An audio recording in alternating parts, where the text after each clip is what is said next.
जय जय रघुवीर समर्थ। श्री राम जय जय राम। श्री राम जय जय राम। श्री राम जय जय राम।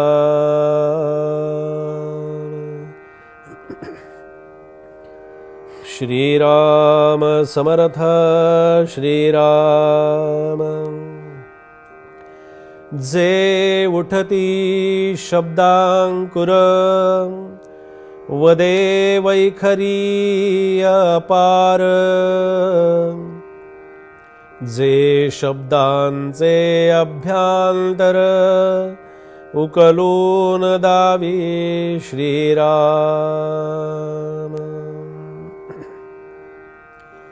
श्रीमद ग्रंथराज दासबोधातील हे शारदा स्तवनाचं चिंतन आपलं सुरू आहे।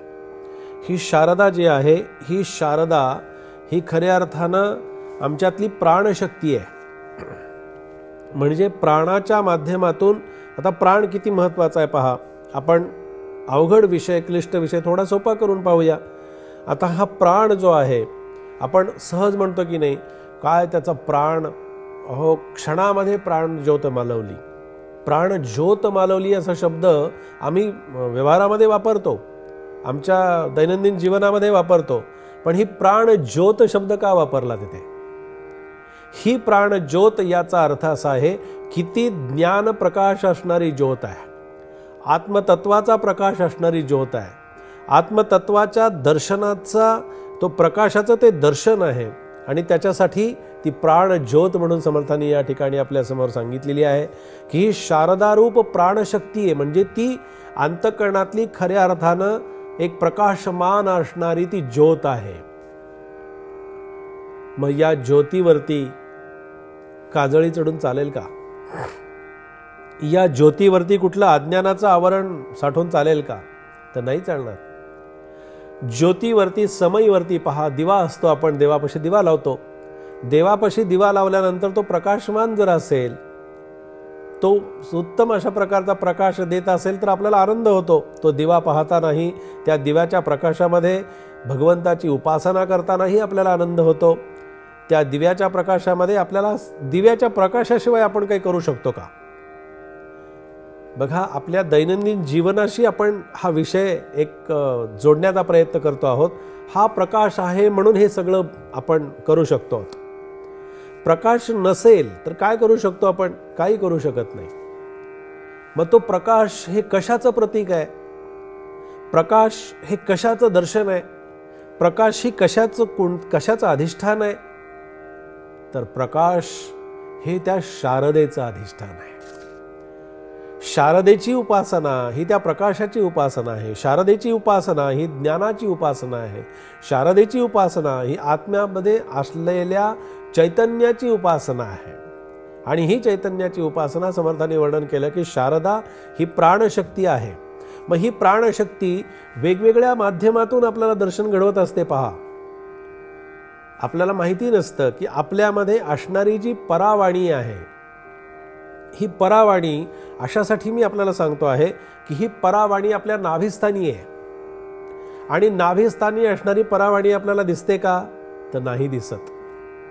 आपल्या हृदयामध्ये असणारी वाणी आहे, परा, पश्यंती, मध्यमा आणि वैखरी, हे वाणींचे 4 प्रकार आहेत।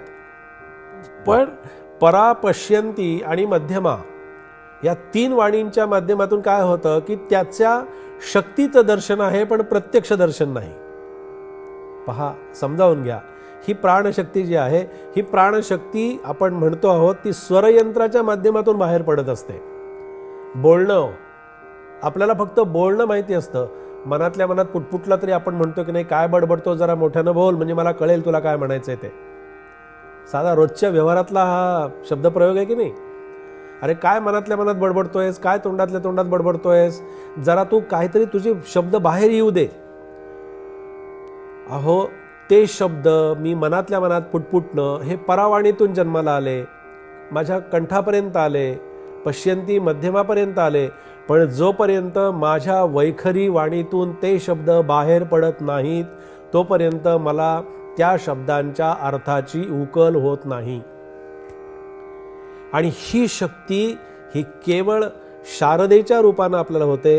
म्हणजे ऊर जो आहे, कंठशीर जे आहे, जिव्हामूळ जे आहे, ते त्याच्यामध्ये असणारं ओठ जे आहेत, ते टाळू जे आहे, अशा ठिकाणी ती शक्ती जी आहे ती ध्वनिरूप शक्ती त्या ठिकाणी ती आदळून बाहेर पडते. आणि तो स्वर व्यंजनादी ते स्वर जो असतो तो अक्षर रूपानं बाहेर पडत असतो पहा.